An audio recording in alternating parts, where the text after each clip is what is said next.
thought of another rant. And that is something that I think,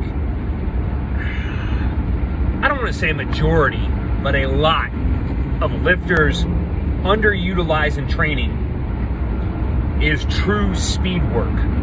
The dynamic effort method, whatever you want to call it. But you also, there's a caveat to that, and that's understanding what true speed is. So you have to have an understanding of the force velocity curve. And why do I feel that acceleration or velocity is so important? Your rate of force development is, if we look at Newton's second law of motion, force equals mass times acceleration, which is a change in velocity. You're training the mass side of things all the time to improve your force. You're forgetting the acceleration component. Learning to move and fire muscle motor units fast. You need a tendo unit to really learn to hone in what truly is speed, to learn the feel. Tendo unit is something to measure barbell velocity. Some of the visual apps are, I guess, getting better. I haven't used a lot of them. I have an open barbell that I use, but you're really gonna find, if you're a lifter listening to this and you haven't done speed work before and you try to incorporate it, if you have a chance to get on a tendo in some way, shape, or form and measure bar velocity, you're gonna be humbled. You're gonna have to drop your ego, because I guarantee I guess I'm gonna guarantee, and I'm gonna say you probably will be slower than you think.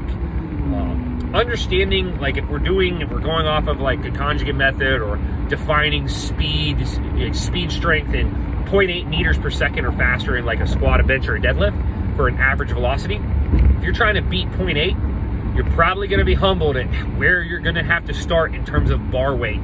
It's probably lighter than you expect, but that's okay. Train fast, be fast. Go look up some information on the force velocity curve and what the velocities are along that curve, and then figure out what kind of lifts fit those loads. You might have to change some things to fit the different loads. Different variations of the weightlifting movements fit in that along that continuum of that curve in different places. So powers are different than fulls. Body weight versus weighted plyometrics are going to be in different spots.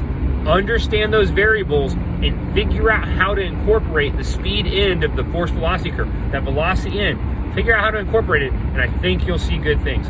I'll argue that a lot of strength grades in the past obviously didn't have or didn't focus on this. Could have been better. Some of these top lifters of all time, I would argue that if they did not do this, they could have been better. In rant.